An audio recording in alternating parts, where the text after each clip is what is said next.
Whether you're married or single or poly or ace, or hanging out with swingers back at your place, listen to us as we give no fuck on Tinder and Bumble and plenty of yucks, trying and having no luck, because we all know dating kinda sucks.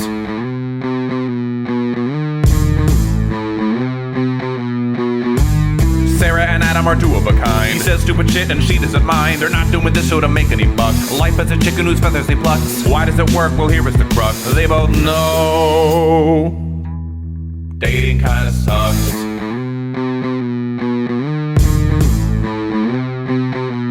Dating kinda sucks. Hi, I'm Adam Heath Avitable. And I'm Sarah. This is Dating Kinda Sucks, a podcast about dating, sex, and relationships. This week, we'll be talking about groundhogging. What is it, and are you doing it in your dating life? Enjoy the show.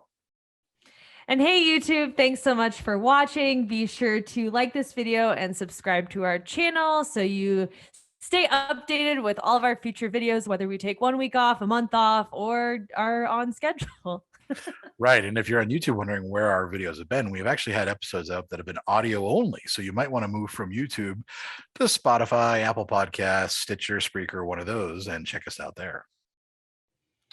Do you know what day it is? I was going to ask you before we hit on, but I wanted to see if you knew what day it was now that you're settled in Utah and not knowing life. What day of the week it is, you mean? Yeah. Or just the date and day of the week. I have no idea what the date is. I know today's Tuesday, though. I do know that only because I need to be somewhere Wednesday morning. And so I just know that's not today. Okay. Yeah, the days of well, because I've been here, I've been helping my parents. My sister was in town for a week, but I've been, I go over there and I usually cook dinner. If my sister wasn't, well, no, but I'll cook dinner.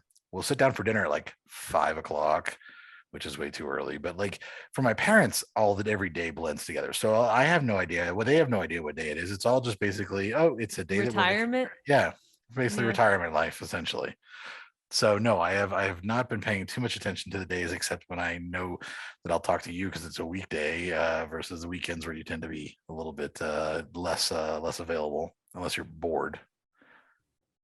I guess that's fair. That's because I'm either getting fucked or I don't know. I'm doing errands or I don't know. Yeah. Well, speaking of which, let's get into that. So we've been on a little summer break. It's been about a month since our last live episode or new episode. We did throw up some episodes from the vault that people did seem to enjoy. So every now and then when we take a break, instead of having no episode at all, we'll probably just stick up an older episode that people can enjoy that throw back to a pre-pandemic era where things were where life was carefree. Was it carefree? I feel like it was stressful in another way. Oh, it was, but not in the way that we thought. Like it would, like if we had only known, the stress would just go away. It'd be like, who the fuck cares? Yeah, like the world's ending anyways. What does it matter? Fuck it all. Yeah. So you have been, I think the last time we spoke on air, you were in. I was in Guatemala. You're still in Guatemala, right? So now you're back in Nashville. Why don't you get us up to date on what's going on in your life? It was a long 6 weeks being outside of the country, I have to say. Actually, I think it was 5. I told you, by the way. I was like, that's a little too long. Just come home. You're like, well, the flight's too expensive. I'll just go to Mexico for a week after that, and it'll be fine. But I knew you were gonna miss it. So I think I've learned how I need to travel. It's either I do 3 weeks in one area, or I do 2 weeks in an area and then move to another area after. Because when I got to Mexico and I was in a new space again, it was the same level of excitement of, I'm new, whatever. But after 3 weeks of being in Guatemala and basically exploring all of the country, I was like, okay, I'm kind of ready to go now. So that's why. And then, of course, going 5 weeks without seeing Roy is tough. And that's the longest that we've gone without seeing each other. So it was 5 weeks on my end. And then he went to Maine for a week after. So in total, it was 6 weeks of us not seeing one another. And yeah, we were at the end, we were just like, I'm done not seeing you. I need you to be home. I want to be home type of vibe. And we know that this was like something where you were actually like, you guys really missed each other because you sent your first nude. I know I did. My hair looked good and I had recently worked out and I was like, you know what? I look kind of hot right now. So I took a photo face and all, which I have literally never done. I mean, at the ripe age of 30, it's about fucking time, right? So I took that while he was in Maine and then And check out our Patreon for no, Yeah. just kidding. check out my OnlyFans, kidding. But yeah, so he got that photo and then after that it was, yeah, I'm ready to be home. I'll see you soon. So How was the reunion? So he kind of gave some instructions for how to pick him up. He bought me a while ago. Not in like a sexual way. So you didn't tell me this. This is all news to me. I didn't want to spoil the surprise. Oh, I'm intrigued. So actually, I think midway through me being in Guatemala, he had mentioned that I'd really love if you were to pick me up at the airport in one of the outfits that I bought you. And a couple of years ago, he bought me like a bodysuit and then these terrible bodysuits from Amazon. So bad. They were so bad. They're not good quality, but they were really funny. But I put a couple of them on and there's one that doesn't look bad on me. It's definitely a little raunchy for my taste. I would prefer something a little not that. But he said, you know, when you pick me up from the airport, wear that and then like have some clothes over top of it. But I'd like to see you wearing that. So I pick him up from the airport and I'm wearing jeans or whatever. I think I was wearing a long skirt or something. Wait, you didn't just wear a trench coat over top of it? I don't fucking own a trench coat. What? I'm not going to wear a winter coat in this July heat either. So I picked him up wearing that. And then shortly after he got his bag into the apartment, it was just game on. And it was actually really cute because he's like, you know how many people would want to see you in this outfit? He's like, and I get to see you in this outfit. Fuck. Oh, that's cute. It was just like, he was just being really cute. And so we had sex a couple times that night. And then he, while I was gone, bought me a surprise sex toy. So I have a new sex toy, which we tried out over the weekend. And he surprised me because he put a blindfold on me and then grabbed the sex toy and was like, what is it another butt plug? Is it I don't know. And it was a leg spreader, or you could use it for your arms, but he put it on my legs and I did not know what he was doing. So all of a sudden I just feel something on my leg. I'm like, what the fuck is that? And he's like, shut up. I'm putting just shut up, enjoy the surprise. And then when I went to move my legs, I was like, oh my God, this is what I think it is. And he was like, yeah, I knew you're going to like this. New favorite toy, definitely spice things up. And that was fun. But yeah, we've just, now he's in Chicago right now for work. But the past 2 weeks, we've been having more sex, which is typically what happens when we go a while without seeing one another. Right. I mean, it had been 6 weeks. That makes sense. In fact, I was surprised you weren't having even more sex your first weekend when you were posting on Instagram stories about eating food out. And I was like, you left your apartment? Why aren't you having sex now? Well, we wanted to have a cute date day thing too. I wanted to celebrate me starting a new job and then him we haven't really fully celebrated him starting his new job, which started in May right before I left for Guatemala. So we kind of wanted to celebrate each other. We went out for brunch and then after I hung out by the pool for a little bit and then after we fucked. Is that good enough for you? And then we fucked that morning too. So it was still more than one that day. Right. I just figured that there would be just never see you for the entire weekend. I was surprised to see you on Instagram.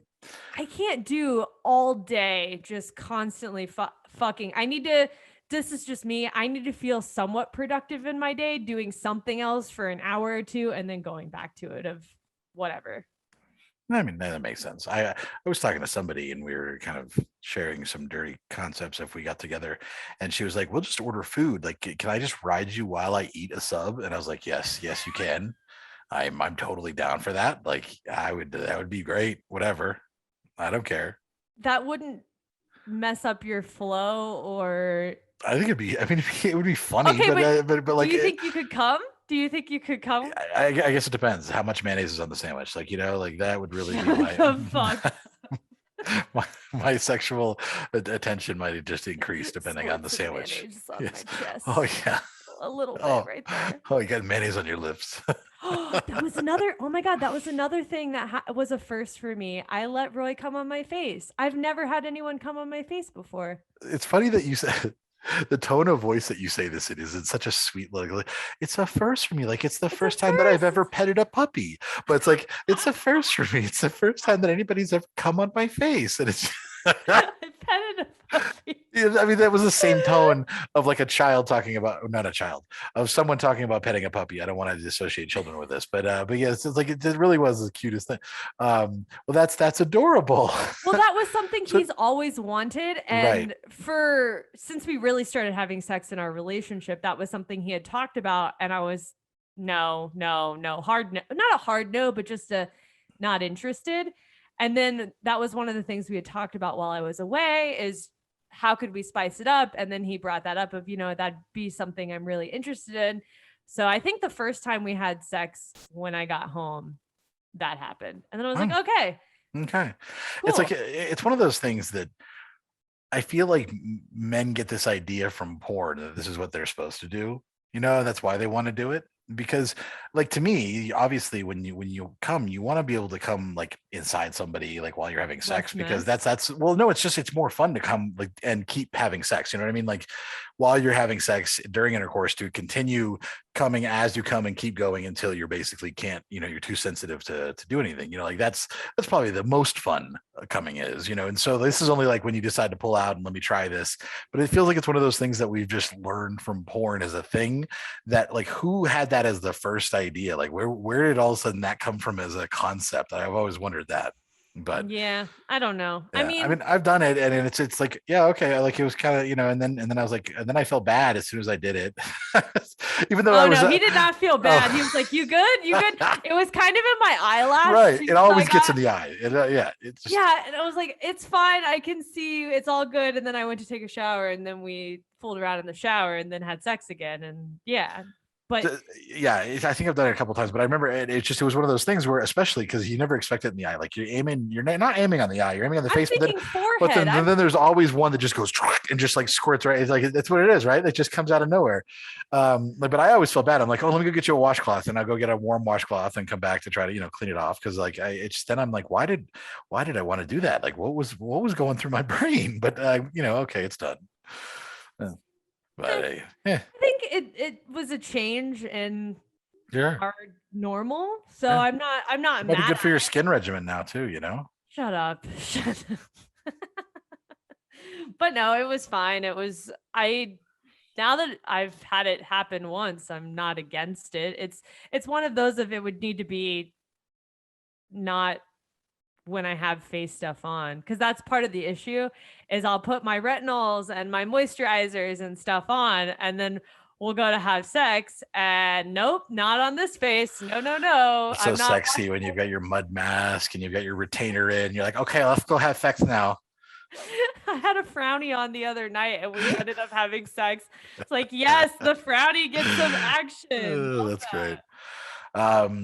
Well, and it wasn't all sunshine and rainbows, though. I would say that there was some murderous thoughts you had when you first got home from Guatemala, right? I was going to murder him, and I'm very happy he wasn't home, because I guess it was also because every place I had traveled to, I arrived at a very clean hotel, a very clean Airbnb. Everything was spotless. And when I got home, it's not like it was super dirty, but it wasn't the clean that I would have preferred coming home to, if that makes sense. So right there, he had moved some things around in my room to prep for some things that he was building in my room, which is a whole nother topic. But he had moved my desk around, and like the carpet just wasn't right. So I came back and I was like, my room just doesn't feel like Sarah's room. And then the bathroom was kind of dirty, and his friends were over, just slightly dirty, but like enough that it pissed me off of, God damn it, there's spots on the mirror, and the sink is kind of dirty, and and then there were clean dishes still on the drying rack. So I was just really upset, and I had just traveled and whatever. I could not go to sleep until I cleaned the fucking bathroom sink and wiped down the mirror. And then I went to sleep. The next day, in the sunlight, I noticed how much more dust and everything. So I had to do a deep clean before I could do anything, and literally wanted to fucking cry. I was just so fucking pissed off. And then I was just like, I'm so happy he's not here, because I would yell at him. Like, I would have just burst off into just, what the fuck were you thinking? So then he calls, super happy and vain. And he's like, hey, baby, how's it like being home? And blah, blah, blah. And I was like, damn it, I can't be a cunt to him, because I really want to bitch him out. And then I kind of mentioned, I'm kind of upset with you because you left some dishes out and da, da, da, da, da. He gets home and he was like, which dishes did I leave in the sink? I'm like, no, you didn't leave them in the sink. You just like left them on the drying rack. He's like, you were mad that I left them on the drying rack. I was like, you could have put them away, and just left things cleaner. And he's like, that's not a big deal. So I could have been a tad dramatic, but it still really pissed me off. Like, whether he was there or not, it would have pissed me off that it wasn't a certain level of tidy. Yeah, no, I mean, I was kind of with you until some of your complaints seemed a little nitpicky. You didn't like the shower comment I said, because there was like grime in the shower, and you said grime, and then as you're talking about it, I'm like, that doesn't sound like grime. That just sounds like it was used. But it's because he was using my shower, and that's the other thing. It's just like there were other things. Like, his bathroom was disgusting, and he wanted me to call a maintenance ticket for something in his bathroom. So I walked in there and I was like, what the fuck is going on in your bathroom? And then I think that's when I spiraled, and then I really took stock in my bathroom, and I was like, and mine's dirty too, and da. Like, it was just like that one thing really fucking set me off. It's funny now because I'm like, it really wasn't that bad, but for whatever reason, I just really like, from a long trip, to come home and it just be really pristine and clean. That's all.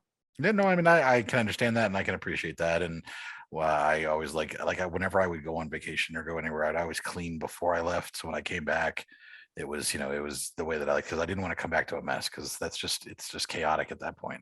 Well, yeah, because you already have to unpack and do all of that laundry and stuff. And then on top of that, oh, fuck, this is dirty too. And this is left out. And, it's just one more chore to do. Yeah, absolutely. And of course, since I've been here, cleaning has been weird anyways. But because I'm in a condo that is part of a Airbnb group. So they actually offer housekeeping if you want it. So I can actually have housekeeping come. And I thought they were just going to change the towels out, but I was like, yeah, I'll be gone this time. You can come over. And they changed all the sheets, all the towels. They cleaned the whole bathroom. They did all the dishes, which I was like, I didn't expect them to do. They vacuumed, everything was nice and tidy. And I was like, ooh, I kind of like this. This is kind of like living in a hotel, but not really. Yeah, I know. Well, that's the thing. I've been used to having a cleaner come all the time and living in a hotel for a while, that they were cleaning literally everything. So there was just no mess ever, except for what was in my luggage. So I got used to that for a while. Yeah, absolutely. I can understand that. Well, at least it wasn't there, and I think that was probably a good thing that he was gone for a little bit longer, and then you got to enjoy a joyful reunion when he was there, and now you're here in Nashville, not here, there, wherever. Nashville, yeah. In Nashville, yay. Your favorite place? My favorite place that Roy and I are considering leaving soon. So that's the next endeavor, is picking another city where we will be relocating to. That will be very exciting. Yeah. And once she announces where she ends up moving, any DKS listeners in that area will have to let her know some of the cool places to go and cool restaurants and everything, because that's what she likes to do. She likes to find. Well, she likes shitty restaurants, but maybe says the person who eats at the same restaurant all the time. Okay. Listen, I find one thing that's good, and then why change it? I also had something else exciting happen to me recently that What's up? Well, it wasn't like a face-to-face thing that happened. It was someone DMing me something exciting that I've never had. Oh, that's before. Right. I forgot about this. Yes. How could you forget? I completely forgot about that. Yes. Let's hear about that. So, I've done the foot fetish pics on this, feet pics and foot fetish things on the side before, and I still have a decent amount of followers on my personal Instagram that request things here and there, or still follow me even though they don't pay for anything on my OnlyFans. Totally fine. Right. But this individual had messaged me while I was in Mexico, and asked if I would do a dick rating. And I'm like, okay, what is it? Literally Urban Dictionary. What is a dick rate? Like, yeah, I'm totally down for you. And I was on the phone with Roy as I'm getting these messages too. So I'm like, are you cool with this? And he's like, yeah, I want to see his dick. Yeah. I know. I was waiting to see it too. When you were telling me about this, I was like, we all need to see the dick, but I was like, I'm open to hearing or seeing the dick. So I was looking up rates for what to charge because that was the next thing. Once I said yes, I'm like, yeah, you can send me a solicited dick pic and Venmo me the money, and then I will rate it on a scale of 1 to 10. So I figured out the rate, and then I just kind of waited. But I made a mistake because I had a feeling that this guy was probably going to flake anyways, but I still wanted to go through the experience of it happening. So I allowed him to pay me on PayPal, which I knew he was going to cancel. I already knew up front that he was probably going to cancel because he gave all the bullshit excuses that normal people do of, oh, I can't log into my Venmo account. Oh, that's not convenient for me. Oh, like all of the excuses. Oh, I don't use OnlyFans. So then he went to PayPal and I was like, yeah, this is not going to be as legit as whatever. So I was like, okay, he sent me the money and I waited and he didn't send anything. But then he kept asking questions like, do you like this? Do you like this? Do you like that? And I typically charge for shit like that if you're asking a lot about my personal life. But I was just in a mood of, you already Venmo'd me some money right now. I'm just kind of waiting for this dick pic. So sure, I'll answer the questions. One of the questions was, what's the smallest size you've been with and the largest size you've been with? And I said, it ranges from 4 to 9 inches. Just depends. And then he asked the question, okay, of the dicks you've been with, which size was the best for you? Now that's a tricky question because it's not necessarily all about the size. It's about your partner actually giving a shit about you in the bedroom and whatever. Just so happens though, that Roy gives a shit about me in the bedroom and is on the larger side of things. So of course, we already talked way back about the using two hands. So yeah, we all knew that. Okay, so I don't have to like pretend like his dick is whatever, or be coy about it. So I said 9 inches, and then the guy goes, "Is that your current boyfriend?" And I said, "Yes, it is." Immediately, he got spooked by that and started messaging, well, I feel really embarrassed now. I don't really want to send you a pic anymore. And I'm like, look, I've seen, I've seen it all. I have had a lot of dicks in my mouth. I have seen a lot. It's fine. Right. I would rather you send me a picture than some random person on a dating app send me a picture like I've had, in the past. Yeah. So didn't send anything. And then he was like, well, can I send a video instead of me coming? I don't care. I know. I was like, I'm going to charge. Well, and I did say, I'm going to charge you more if you want to send that versus just a photo, whatever. So then I renegotiated price. Fine. He ended up not sending anything because he felt really embarrassed and I just sent him the money back. But I really kind of wanted to rate his dick. Right. Well, first of all, you should never send the money back. That's non-refundable. You already put the effort in. It's a non-refundable thing, but also you should always do Venmo or Cash App. I know this. Yeah. I knew this going in, but it was more for the experience of, I was on the phone with Roy and I wanted to see how it would all kind of play out. So I just said, whatever. So, so for our listeners, by the way, if you do want to get your dick rated, you can email sarahgdickratings@gmail.com and DM me on Instagram. She'll give you a good price. I'll do it. I have no shame and no issue doing it. And but just be aware that both Roy and I will see the dick as well, because that's just part of the. That is true. That's going to happen. Yeah.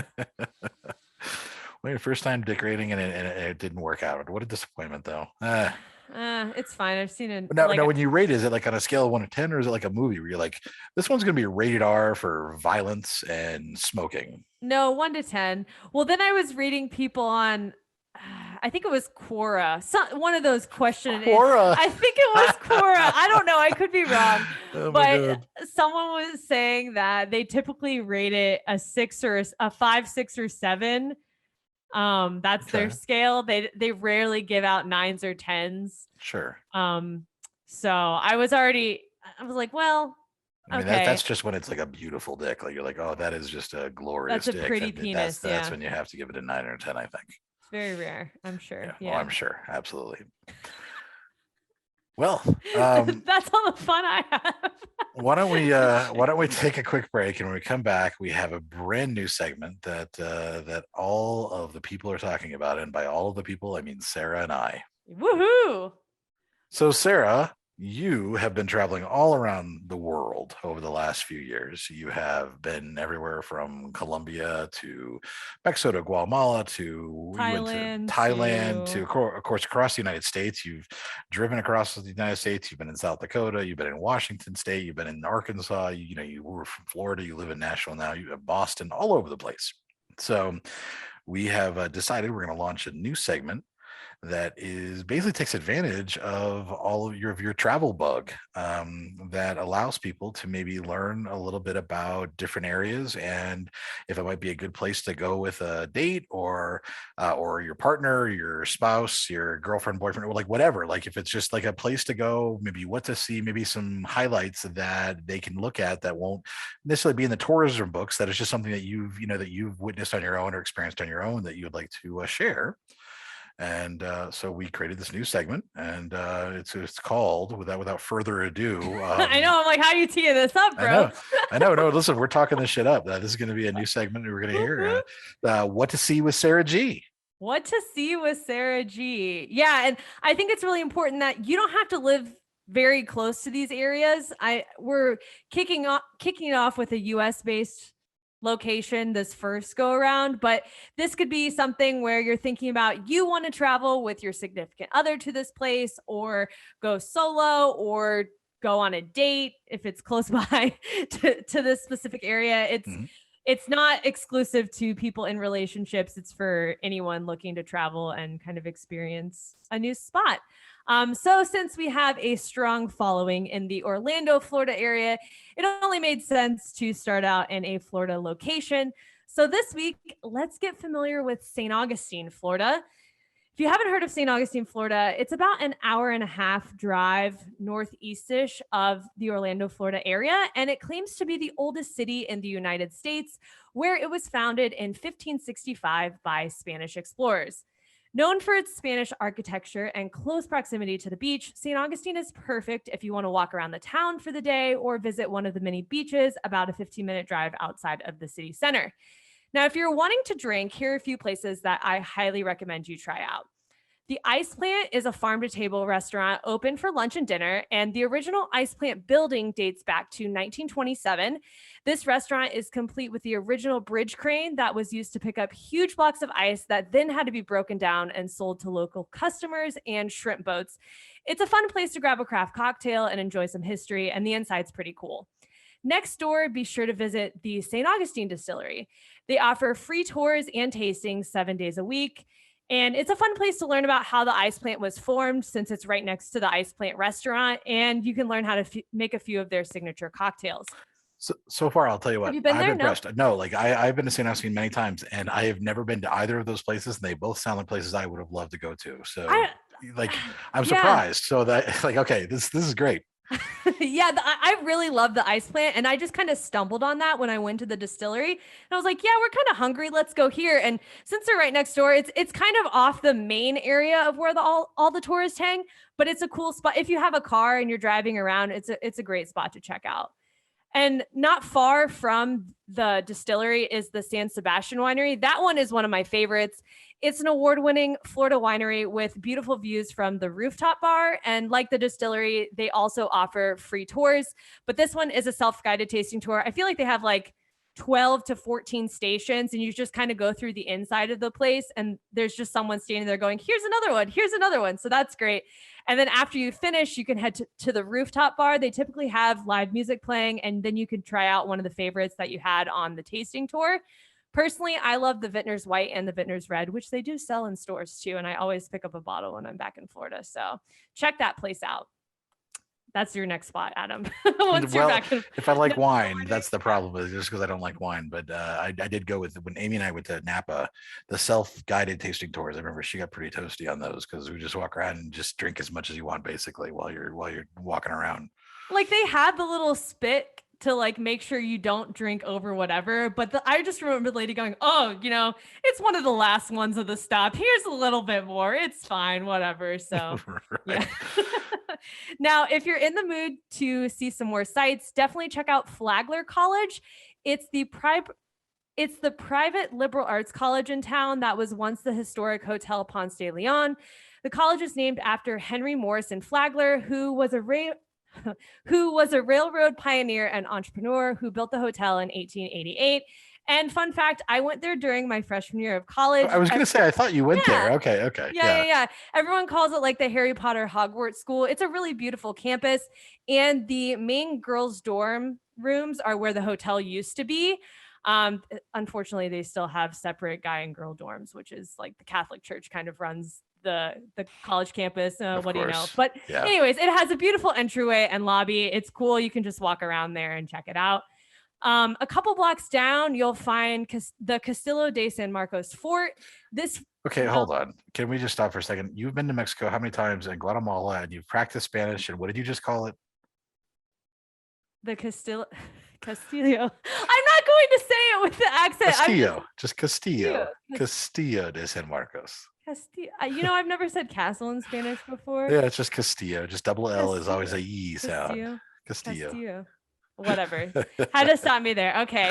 I just call it the fort. Like I never. That's what everybody it's the fort because it's for the most obvious place in Saint Augustine as you drive by. Like that's where everyone stops. Oh, it's the fort. Yeah. Parking is terrible and traffic is always terrible around it. But it's pretty cool. You're selling the place already. But this fort was built by the Spanish to defend Florida and the Atlantic trade route. Visitors can walk around the outside of the fort to take in the views of the bay, or you can join a tour to get a little bit more of a history lesson. I like to go there at night and just drink when I was in college, but to each their own. Do whatever you want. If you're there at night, go for it. Next, be sure to walk over to St. George Street. It is a pedestrian-only street filled with a variety of shops, restaurants, and attractions. You can get some old-timey photos done where you dress up in like cowboy outfits and showgirl attire and hold items like pistols and jugs of alcohol. Is that your thing, Adam? You want to do that? No, this is absolutely like I'm listening to you say this and I'm like, oh, that sounds great for some couples to go do because it sounds so cute and adorable, and I would absolutely despise the entire thing. Yeah, I mean, if you're with your significant other on a date, it could be a fun thing to do and kill an hour if it's hot outside, which is probably hot outside, but do that and take some photos. If that doesn't tickle your fancy and you're not interested in that, you can grab Dole ice cream. It's a combo of vanilla ice cream and Dole pineapple ice cream at a place called Lick It. They only typically have Dole ice cream, like the whipped or the swirl. Dole Whip, yeah. Yeah, at Disney World. So this was one of the places I just kind of stumbled upon and was super happy that I found it. Or if that's not your style either, you can grab a gourmet popsicle at Hypo, which is right down this walkway from there. If you're in the mood for food and you're still staying on St. George Street, you have to check out the Columbia.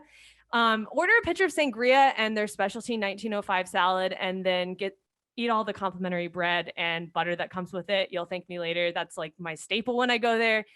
And Speaking of sangria, right across the street is a wine and tapas bar called Sangria's. They have great patio seating and some fun live music if you want to check that out and that's more of your scene. If you're thinking about visiting in the wintertime, they have a beautiful festival called Nights of Lights, where the entire downtown area of Saint Augustine is, you guessed it, covered in lights. This festival typically runs through the middle of November until the end of January, so it's a good holiday feel, and you can still enjoy that after, Christmas is over and the New Year. So that's some nice things to do. If you're into cheesier touristy things like Adam isn't, and I'm not really either, but it's still fun to check out, you can visit the Fountain of Youth and have a drink of their nasty water so you can live forever, or you can visit the old jail or the old schoolhouse. If you do end up visiting St. Augustine, though, let me know. So hold on, you think the Fountain of Youth and the old jail and the schoolhouse is cheesier than like the Castillo de San Marcos? Yeah. Yeah, I think those are the same kind of level of cheesiness in my opinion, but maybe it's because I've been there a few times. But there's the planetarium too that's attached to the Fountain of Youth, so you can do that. They have a bunch of peacocks and stuff there, and I think the last time I did that, I was on a field trip in like fourth grade, so it's worth checking out if you've never done it. But the water is not, it's just egg water. It's just disgusting that's sulfur disgusting. water. Yeah. Yeah. So be warned. Yeah, and this is great. There's a lot of cool things. The only things that I would add to this just is number one, there's no strip clubs in St. Augustine. I have looked copiously, and that's an unfortunate thing. And You would two, mention that. It's there's like, a there's a comedy club nearby called Gypsy Comedy Club that's right on the border of St. Augustine. That usually Friday and Saturday nights they have pretty outstanding comedy shows. And then finally, if you're drunk late at night and you're looking for some food, there's a place called the Village Inn, I think is what it is. It's kind of like a Denny's. Yeah, the Village Inn is good. Yeah, and they have like good like comfort food like Denny's or Perkins and pie and stuff like pies. That. And I remember being obliterated and eating like pie there before getting back to my hotel room. So that's my addition. Adam recommendations. it's a where to stumble, but this is fantastic and a lot of cool. It sounds like a lot of cool things that you could do, and so I think that could be a really fun like day, even like a day trip if you live in Florida for like you and a date to go. Absolutely, yeah. Or stay the night and and then come back the next day. And I have some friends that would do that. Drive up there, especially for the festival, the Night of Lights. Nights of Lights, they would go do that and stay a couple nights at St. Augustine. So that's awesome. Yeah, they have some cool houseboats you can rent out on Airbnb. Or I didn't know that either. Yeah, there are a couple cool ones that I've seen before, or you can rent a place on the beach since it's right down the street. So it's not far if you're wanting beach and a little bit of history in the same trip. Well, thank you so much. That was What to See with Sarah G, our inaugural segment, and we'll be doing those with every episode ideally. And are you gonna pick where you would stumble to in the next city I pick? Only if there are places that I know. I might have to Google where would Adam go? Where when you tell me your next city, I'm gonna be like, all right, let me look up the Avitable tour and where I would want to go. And, is there your questions are, is there a strip club and where's a food place open late? And are there karaoke? Is there a bar that does karaoke? Like those are the three things that I would want. All right, should we take a quick break? Do we need to take another quick break? I think we need to take another quick break. Okay. I think we're gonna take a quick break. How Adam date? No, I don't know how to. I want to do something like what to see with Sarah G. It's like where to date with Adam in Utah. I don't know. Dating in Utah so far has been a complete disaster. I don't want to say disaster. You knew that though, with all the ex church going, the ex LDS. So here's the thing. I've been on one date. I've been here for 4 weeks now, maybe 4 weeks. I don't know, but I've been on one date, and because everything else is just kind of like they've been canceled or they had to reschedule, and so nothing like the other dates that I've had scheduled just have fallen apart. The one date I went on, it was great. She was really cool. We met up. We met up in Park City, which I'm about 20 minutes away from. That's kind of where it's kind of like the little ritzy, cool little town to go visit that has it's near all the skiing areas and all that. But cool little town, little Irish place that I knew. We met up, had a great time. We met at 7. Huh? With your beard, with your red beard, you fit right in. Well, why do you think the red beard would fit in? Just I don't know, leprechaun-y. I don't know. These are Mormons. They're not Irish. What are you doing? Didn't you say it was an Irish town? Oh, I went to an Irish bar. Yes. Okay. Sorry. Okay, Yes. Okay. I'm not saying the beard works well with Mormons. I'm saying just the Irish place you went. Right. I had a blue beard at that point, by the way, so it didn't even work at that point. But yes, mind. I went to, we met at 7 it was like a Tuesday night, and she was really cool. We actually had a great conversation. It's very sarcastic, funny. Everything was great. She'd only been drinking for 2 years because she had just recently left the church, and including her whole family. Like her dad drank beer for the first time 2 years ago. Wait, her whole family left the church? It wasn't just her? Yeah, I feel like they all got disillusioned and walked away. That's a wild exodus. Yeah. Not just 1 or 2 people from the family. Right. And I think she has a big family, like most Mormon families do too. It seems like, I don't remember exactly how many brothers and sisters, but it's a pretty big family. And she was new to drinking. So I think she had 1 drink. And of course in Utah, there's no such thing as doubles. You're not allowed to drink doubles. So I mean, it's hard for me to get drunk. I can have a drink. First of all, they won't bring you another drink until you finish your drink. So you can't fully finished. Can you usually? I mean, they'll be a little. They'll slide a little bit, but not really. Is that a law? Yeah. And in most places, there are bars and then there are restaurants that serve alcohol. There are very few actual just bars. So most places you have to order food if you're going to be there too. They like you're required to legally if you're going to have alcohol. It's just the weirdest thing. I hate Utah. Yeah. It's bizarre. So, I mean, it's hard for me to get drunk. So like we were there and I had a couple drinks and she had one and it was like, oh, I think I'm about good. Like, I don't want to drink more because I'm not, not used to drinking. That's fine. And then at like 8:45, the bartender is just like kind of starts like cleaning everything up. And I'm like, what time do you close? He's like 9:00. So we were there for an hour, 45 minutes, and it was a great time. Like it went by very quickly and they're closing up. And I was just like, oh, well, I guess maybe we should try to do something, is there anything else in town? So we start looking up every restaurant and bar in Park City. They're all closing at 9:00 if they're open at all. Wait, what day of the week was this? A Tuesday, but still 9:00. I feel like 10 for is a restaurant like it's a restaurant and a bar. Like it's not just and so we go outside. First of all, in Utah, it's still fucking daylight. Like it is, it is at 9:00. At 9:00, it is the sun is still out. It is still slowly setting, so it is nice and bright out. There are families running around. Like there's an ice cream shop around the corner that also closes at 9 that has a line out the door because everybody's trying to get ice cream before they close. So like if places just stayed open, they would have business. So it's the stupidest fucking thing in the world. And I had suggested we go to a dive bar that's closer to where she lives because everyone I match with too lives in Salt Lake City, which is about 45 minutes away through the mountains. So it's a bit of a trek. And she was like, no, I think I'm gonna call it a night. It's enough for me. Like she's, I think she needs to kind of be careful with like I said, with her drinking and all that.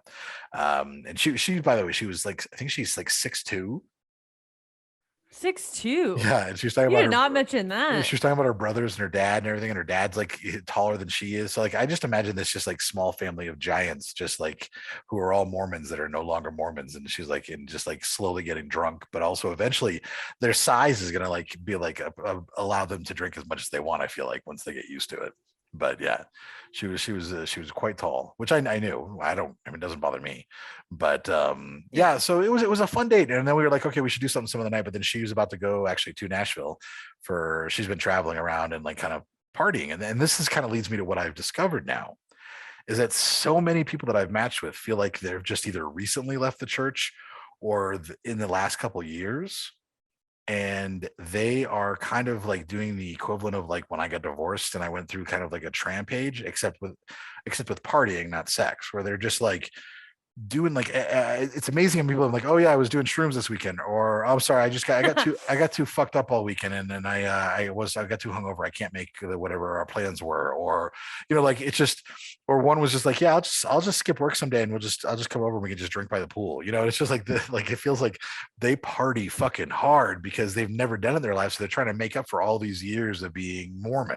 It's like freshman year of college all over again. Yeah, yeah. Your parents' house, yeah. Or what, like what are they called in Pennsylvania? The Amish, when they go on their Rumspringa, where like they like let them go free for a bit and they just go insane, and then they come back and all is forgiven, basically. So I've scheduled several other things and they've just kind of fallen through, which is, as someone who likes being alone and likes being a hermit, it's really amazing for me when plans get canceled. Like I'm just like, oh, thank God. Like I don't have to. I didn't want to go. Yeah. I don't have to put pants on now. I don't have to, I don't have to shave my, shave my head and make sure everything looks good and trimmed and all that. Like I can just be a hobo for, I don't have to meet up with anybody. So I can't really complain too much when that happens, but it's been interesting. And I have several potential dates lined up with people that, some people that have already knew me from TikTok or the podcast as well. But we'll see if any of those come to fruition or not. That's, been kind of the hard part. So with people who just left the church, what is your rule for how recent they left the church? You got to give them more than 2 years, more than 5 years? No, I don't. I really don't want to put a number on that, because I feel like it really depends on the person too. It's well, the first year probably isn't the best. Or is it? Like the first year might be the fucking craziest, most fun. Like I maybe I need to look for somebody who just left the church yesterday. Like that might be like the absolute craziest fucking date I'll ever be on. Who knows? Like I really don't know. So It depends on their personality and how hard they want to flip that switch to the other side, I guess. yes, yeah, I think so. I don't know. I know my mother's been trying to set me up with people, which is funny. Really? She's like, oh, our neighbor, their daughter is really nice and she seems great. You should have her. You should go out. You should go ask her out. And I'm like, okay, Mom, thank you. Thank you so much. I appreciate it. Oh, is she picking people who are like I would like settled down? You would like, or she would like, or in her mind, she's like, well, they're young enough that they probably still want kids, so you can give me a grandchild. Oh, and, she's still down that path. Which is just funny because my dating range is about whatever, like 24 to like 54. It's whatever. Like I'm pretty open, but the fact that my mother is also picking people in their 20s because she wants somebody who wants to have kids and is young enough to do that. Oh and my it's God. so funny. Yeah, the last person I think is like 26, and she's like, she's perfect. She's young enough that she'll want to have children, and then and then she can take care of them when you're too old. And remember when we said no one younger than me? I still think that's the rule we should. I don't remember that rule in any way whatsoever. I remember that rule because you were dating people younger than me, and I thought, Adam, no younger than me, please. Well, I mean, let's just say Tinkerbell's younger than you. So was Dirty Dancing. They were both younger than you. How'd those work out? Well, okay, but they were still fun. I'm not saying they were fun, but I'm just saying, I don't know. Yeah. So yes, so it's been interesting. But I'll still persevere between being a hobo and staying inside and doing nothing. I'll plan again. I'm being lazy about it though. I'm like, I don't mind driving over to Salt Lake City, but for the most part, I'm like, hey, how do you feel about coming over? And like, I'm really pushing the pool date as a thing. Like I'm on a first date though. On a first date, I'm trying. I'm like, Adam, we know that's not a good idea. I know it's a terrible idea, but I'm like, hey, listen, I'm staying at a resort right now that has an amazing resort heated pool with inside and out and like a waterfall hot tub. Why don't you bring a flask and we could just hang out by the pool and get some sun and just basically be a date, but it'll be free and we'll be able to hang out by the pool. How about that? So I wouldn't do a pool date, even if I liked you. You know what I mean? I wouldn't do a pool date as a first one. Yeah, I know. Unless it was in a group setting with a couple other people that I knew, then yeah, maybe I might. It's also a public pool. It's not like a private, like come to my backyard pool as well. Keep that in mind. But I have somebody who's said that she wants to go out and do that. She's like, that sounds better than going to a bar anyways. So she's like, I don't know. We'll see. But I think it's just me being lazy because I really don't want to leave this 5 mile radius again. I'm getting to that. Doesn't matter where you are. You always have the same habits. No more than 5 miles. I'm not really feeling anything outside of a bar or something low effort. So. I know. Well, and I had somebody who wanted to. She's like, I love your photography. I'd love to model for you. Do you want to go do that as a first date? And I was like, no, like that's a weird first date for me because it's kind of work because if I'm interested in you, I also don't want to be like have that detachment of trying to take photos of you. But also, what if you're a terrible model? Like I need to meet someone first and kind of get a sense of how are you going to model? Like do you have a good like style? Like just it's all about their poise. Like when I meet them to tell you if someone's going to be a decent model or not. And I can't do that until I meet them in person. So we had to schedule an actual date, and then she had to cancel and reschedule. So we'll see. Do the dating apps look different in Utah as far as the photos people post? No, I haven't really seen much of that. I would say that they, because as I've been traveling around the country, I've been on Tinder and Bumble, and they've all been pretty, I would say relatively similar. There's a lot more in this area that are like they don't drink or they're LDS, Mormon and looking for someone similar. But that's about it. Like usually if it's like this beautiful blonde woman with 14 children, then I'm like, oh yeah, that's a Mormon person. I'm not gonna swipe left on that one. 14. Well, yeah. I mean, maybe they're not 14, but there's usually at least five or six. Like it's amazing. That is the one thing that's different is how many women I imagine they're like, oh yeah, I've got 7 kids, or whatever. Or like, yeah, I'm 28 and I have 4 kids, or something. I'm like, wow. Like, I'm glad you got away from the church because obviously the church just views women as nothing but breeding animals. Is getting a divorce really frowned upon too? Oh, absolutely. I'm Like sure. I don't think you can be like a practicing Mormon and get divorced. I feel like you have to leave the church to do that. I think I might be wrong. I'm not an expert in that. So yeah, so it's interesting. We'll see if I get some actual good dates. Whatever happens. I've got some friends that want to fly out for a weekend or two from Florida and stuff like that, and so I'm also trying to schedule that around dating as well. So yeah. And what else is going on with me? I've got. I do want to mention before we get to our topic too that just to remind everybody that I have relaunched season 3 of Angel at the Starlight Motel.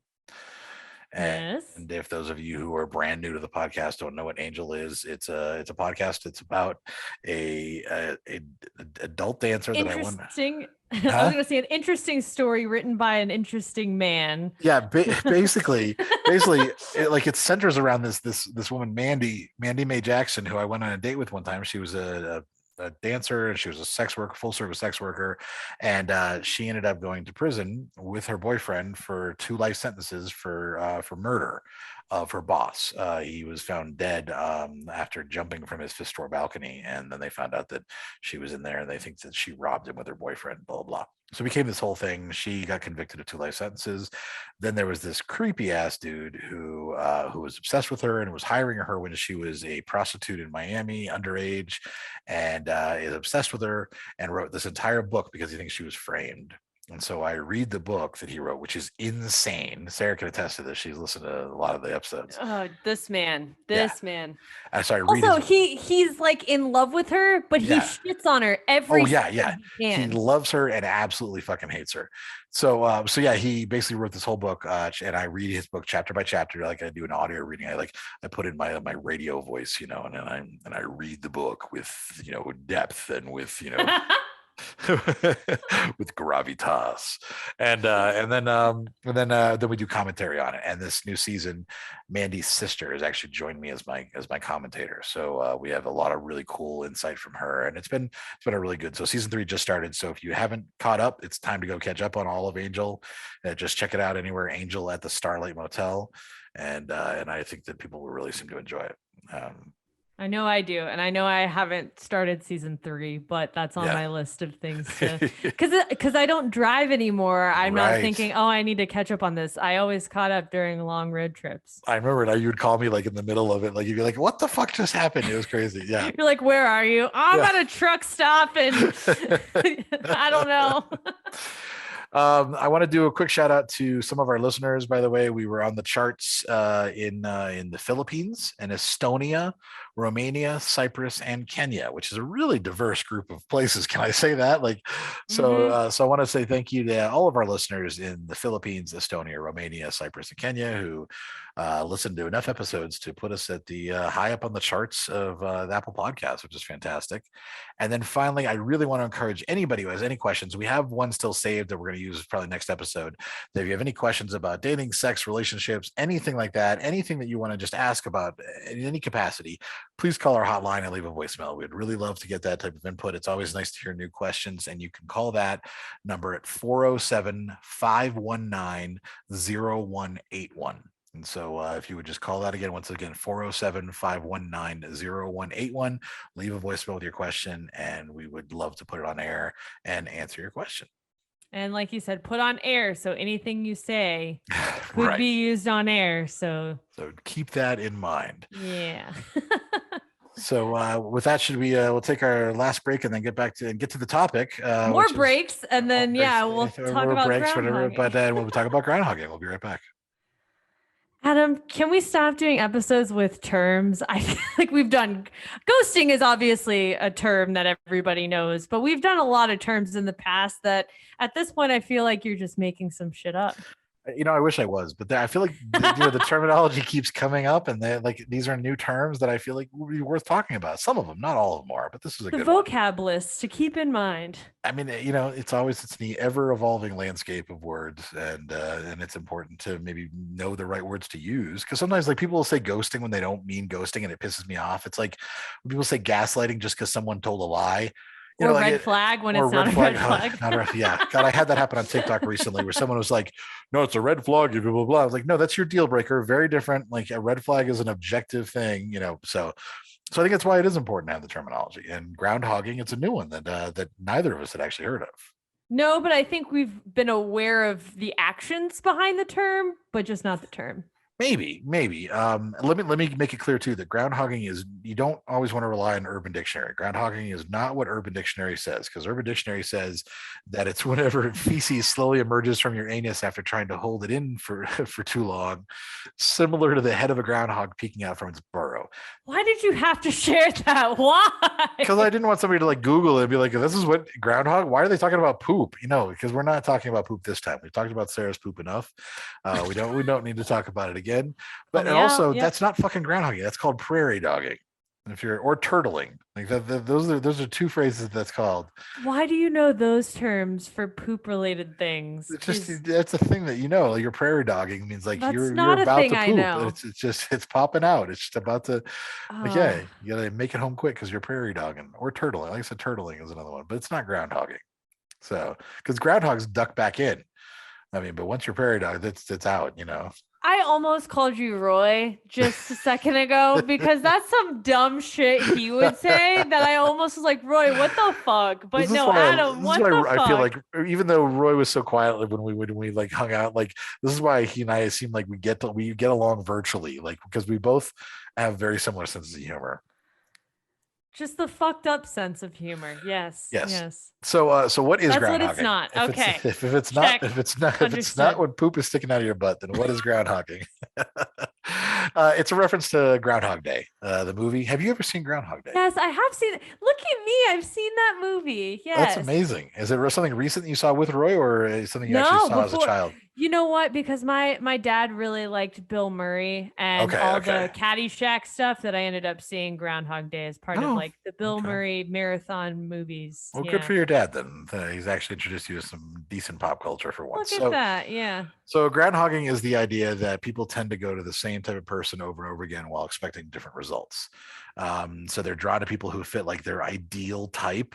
And then they date them, but either they end up being bored or underwhelmed, or they still experience the same issues they experienced with the last person they dated who was the same type and things like that. And so then when things end, they end up going back and looking for the same person. So it's like Groundhog Day. You just keep dating the same archetype maybe of a person over and over and over again. But he's so different until he's not. Right. Until she's not.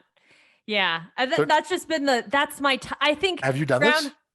No, but I have had friends that say, oh, that's just my type. That's just the type of guy I go for. And I'm like, so shitty guys.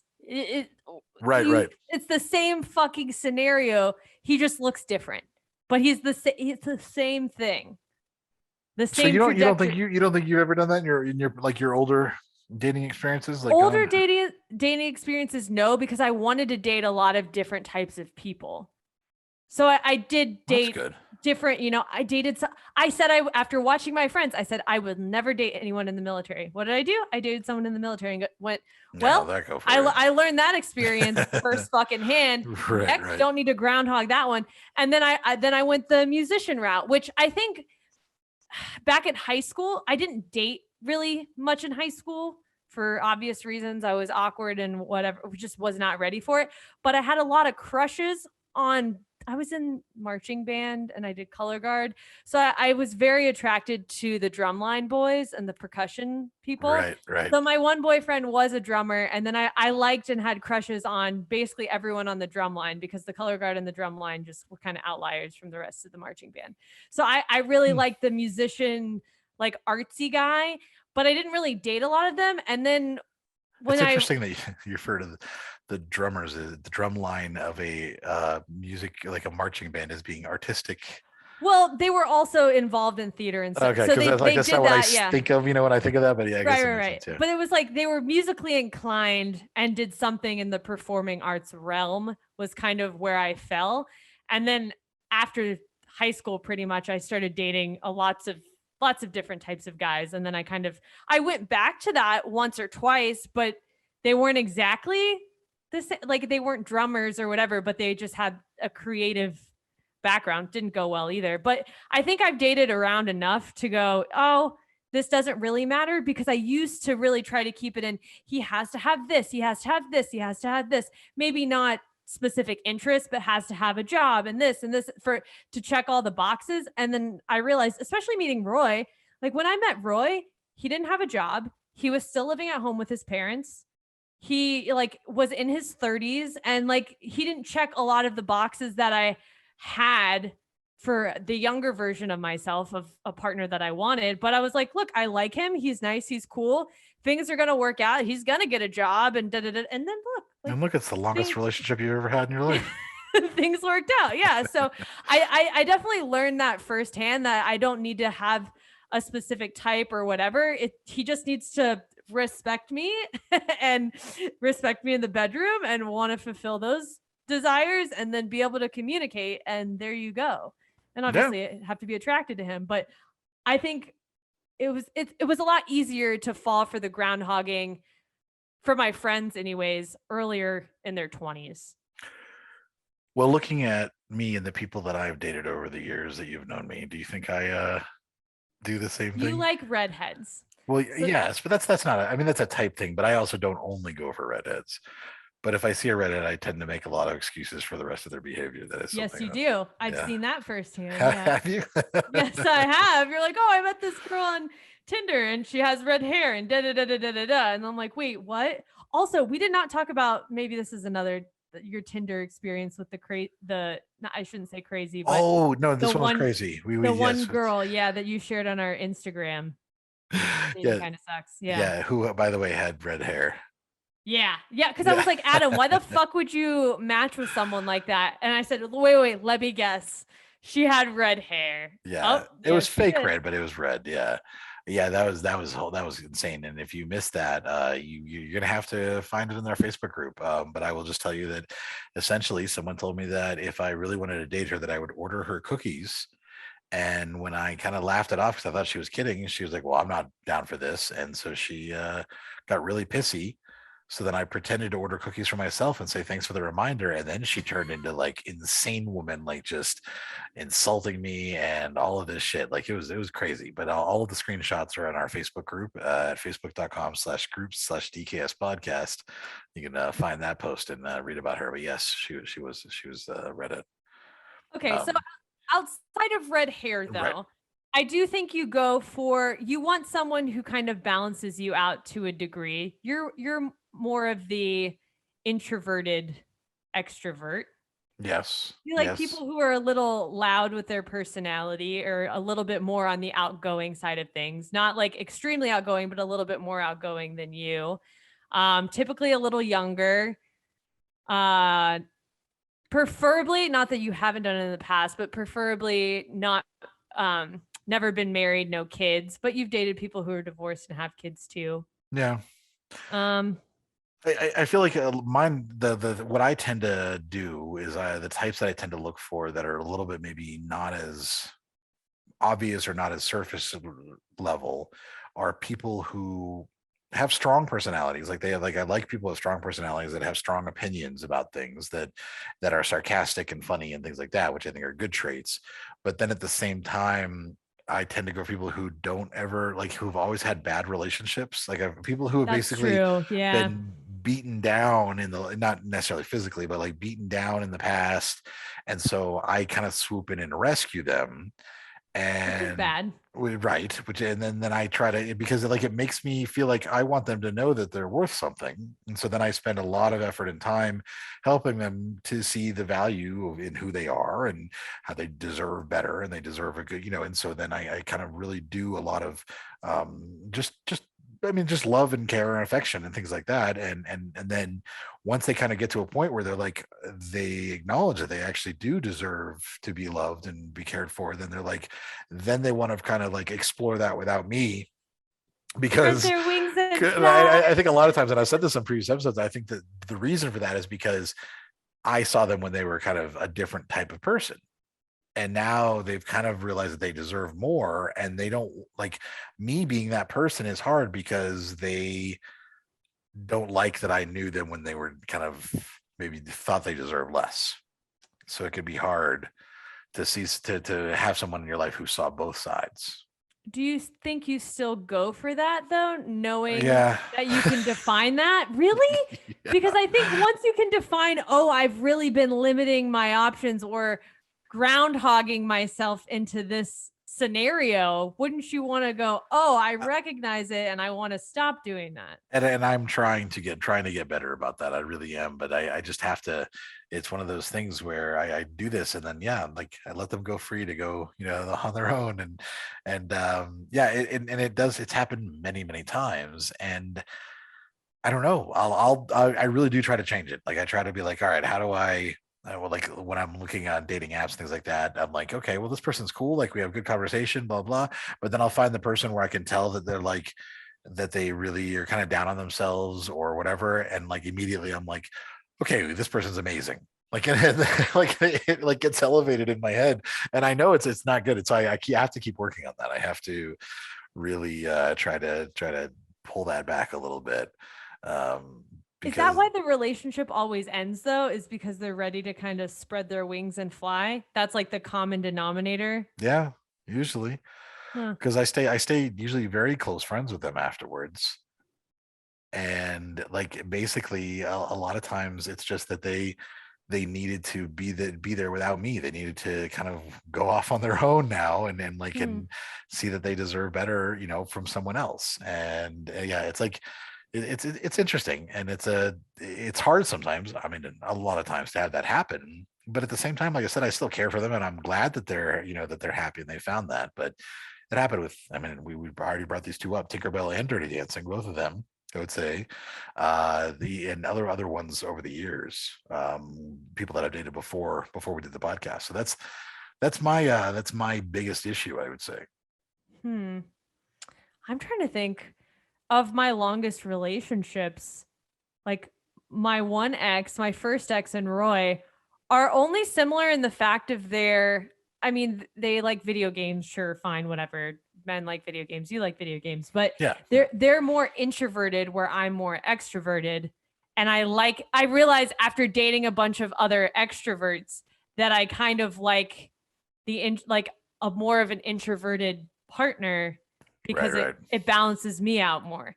That's not to say I only date people who are introverted because a lot of the times they don't make it through the screening process because they don't message me back or well, like the first date's Yeah, really awkward. So I don't want to like go on another date with them. But just from long-term relationship, that's been something I've noticed is what works, but that's not something I continuously go back to just because that's hard for me to like pick out of, oh, you're more introverted. This is probably gonna work. I just never.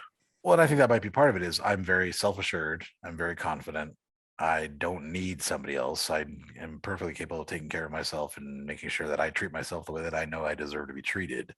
And so I tend to be drawn to the person who's kind of the opposite of that way, who's used to basically taking care of people and like and having to be subservient and need, and basically don't think that they deserve, to be treated as well as I think they do. And so that might be part of it, is that it is pretty opposite from who I am as a person. Hmm.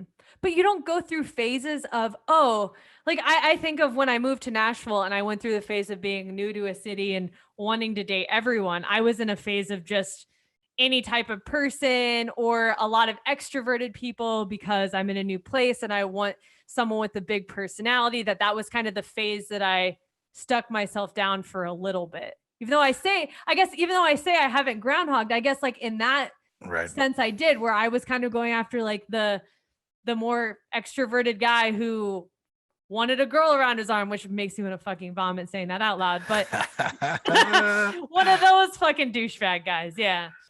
What I think I've actually tried to expand everything, and I've really been conscious about it. But it is funny, the ones that I find myself having the longer conversations with and going to texting and like trying to schedule things, as I get to know them better, turn out still to kind of still be that similar in the similar way, even if it's something I don't even notice in at first, which is just bizarre. So it's something I need to work on, without a doubt, because it's, why should it be a surprise if the same thing keeps happening?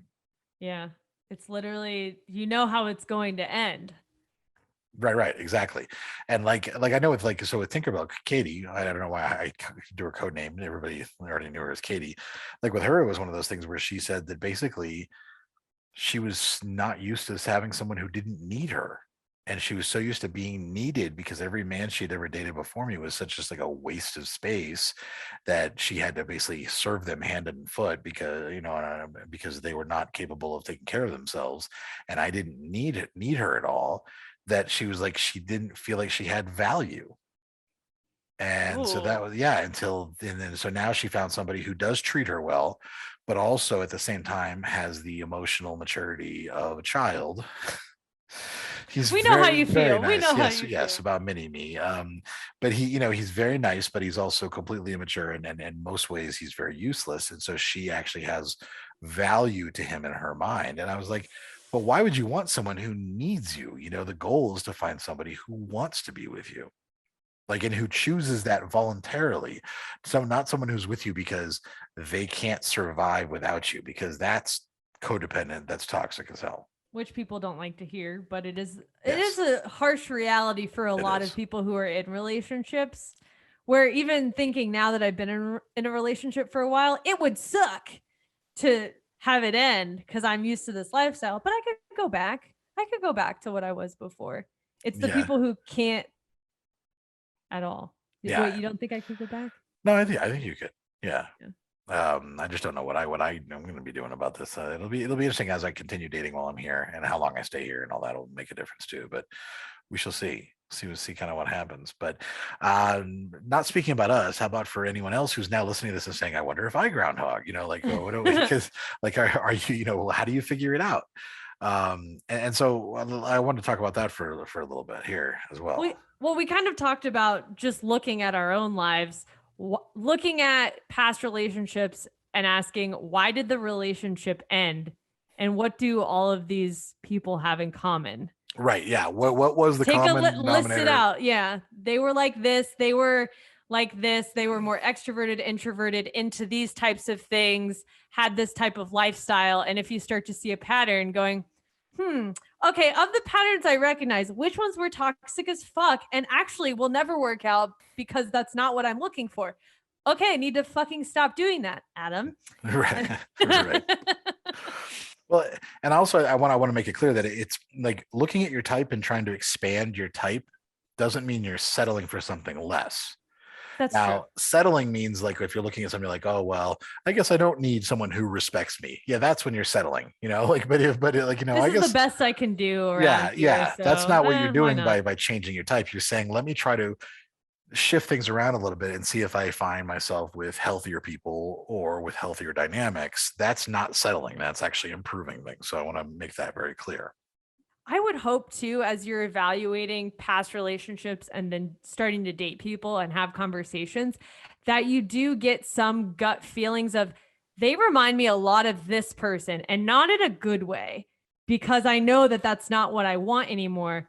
I should not date that person anymore, and just, look for something else that's completely different, or just go back to being single and figuring out myself more before I go and date another person. Yeah, you think that would be the thought process. And I know it's not the thought process. It's, I'm not gonna look, and I'm just gonna keep being here. I have my blinders on. Let's keep full steam ahead. Yep, pretty much. But this is what we're trying to help people actively stop doing it, including myself. So this is one of those things where it's not just do as I say, not as I do. I'm also trying to do this too. So like examine the personality type of what that common denominator is. What are those elements? Examine it.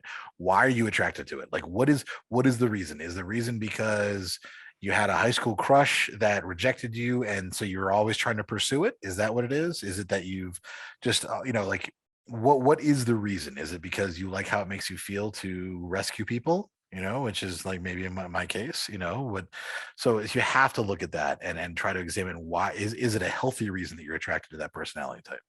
Man, actually that hits real fucking close to home. Like the guy around the shoulder thing, like the extroverted personality, was because I was extroverted, but with him being more extroverted made me feel like I was the quote unquote it girl because I never felt pretty earlier on in like high school and I didn't get a lot of male attention. So when I Right, had like right. a big personality individual interested in me, I thought, wow, I must be fucking hot, which I am, but like, you know what I mean? I must be this type of person because he likes me. So that means I have value, which just comes from low self-esteem. So take literally, why am I attracted to this was the key for me of, oh, because it made Right. me feel like I was pretty and had value.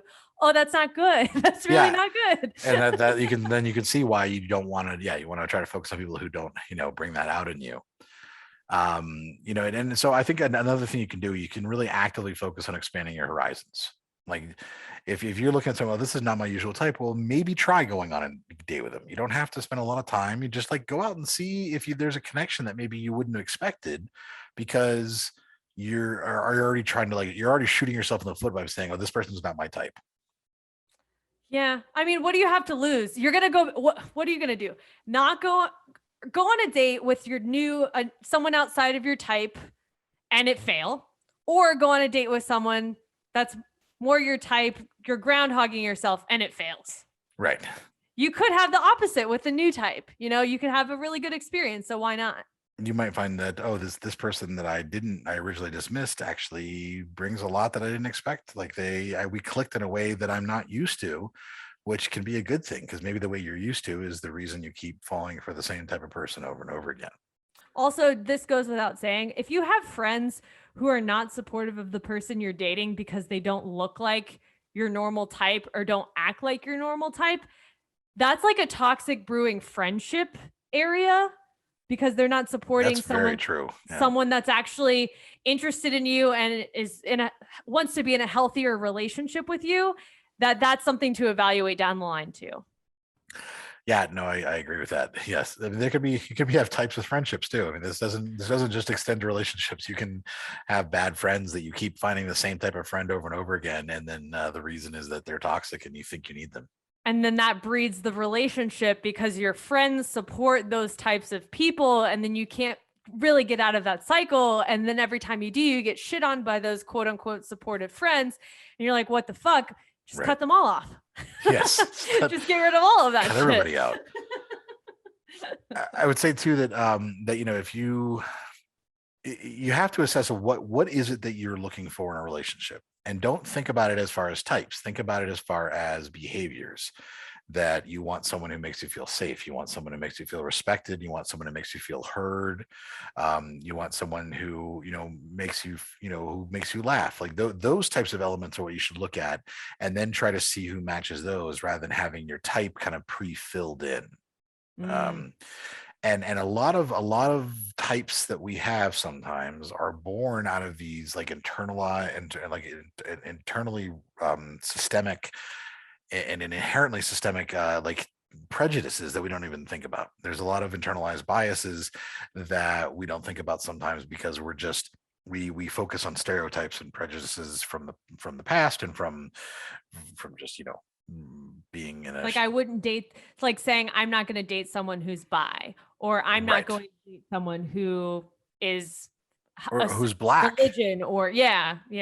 And I've said this before, and I know this is one of the most controversial things that I've ever said, because every time I mention it, people get mad on TikTok, people get mad on Facebook or whatever.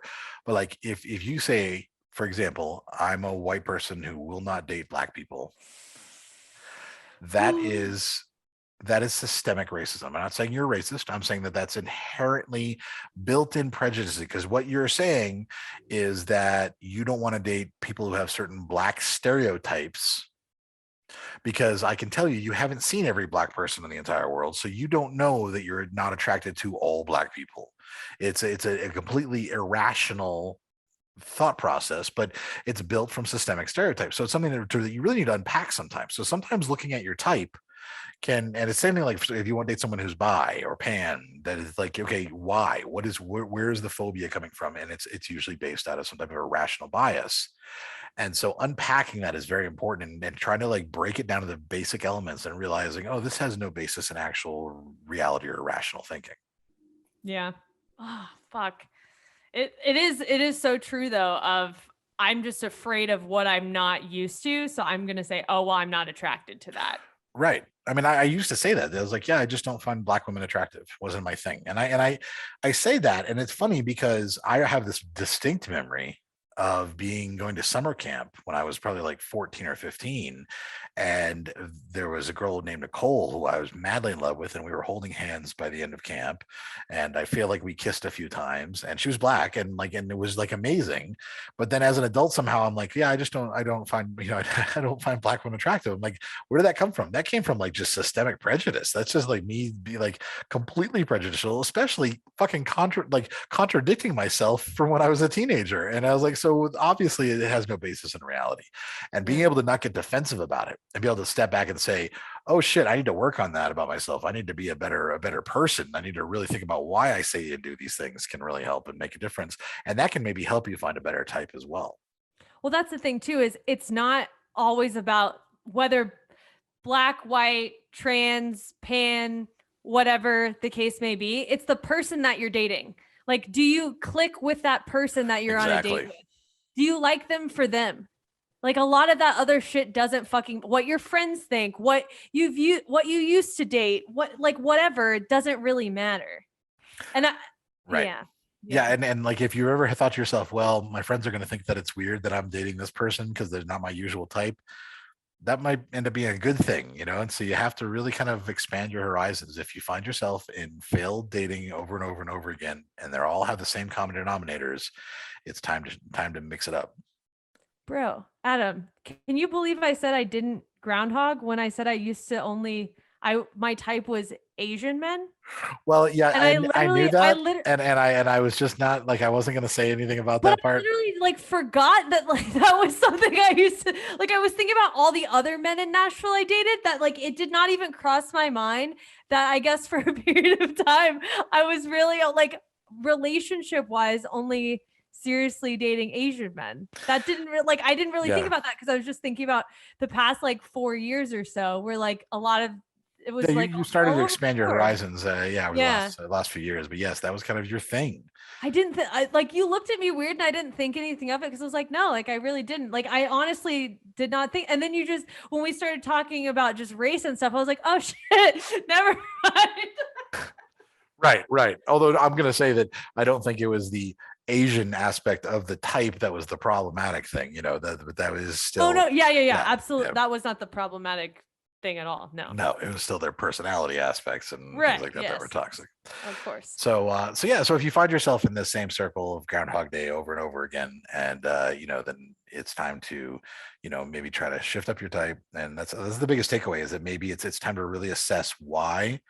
And what are these little elements that maybe you can change, and just try expanding your horizons, see what happens. Try to put that poop back up there, and just see what happens. Why do you gotta go to that? Oh my god, I thought we were done with that too. I felt like that's just time that wrapped it up nicely to start talking about poop, and then now we end with poop. It seems like it's a good way to wrap it up.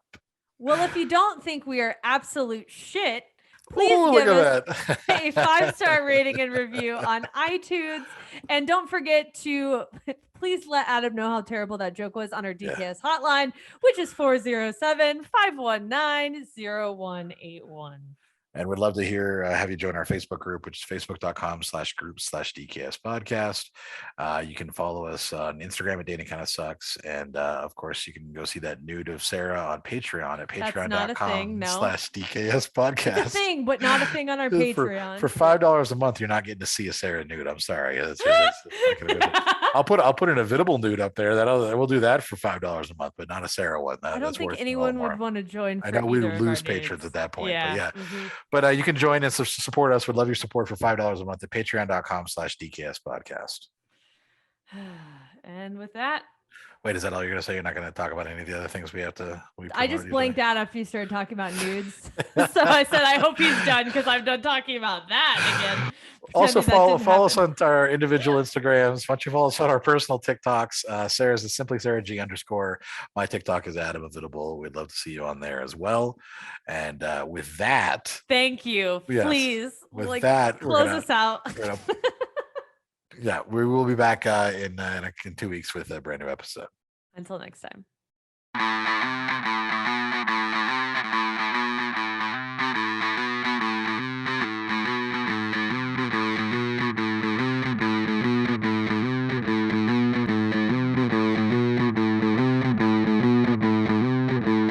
whether you're married or single or poly or ace, or hanging out with swingers back at your place. Listen to us as we give no fuck on Tinder and Bumble and plenty of yuck. Trying and having no luck, because we all know dating kinda sucks.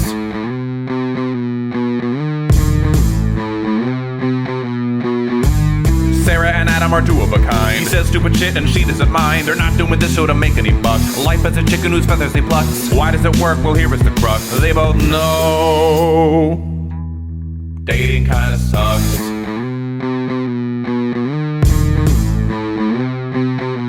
Dating kinda sucks.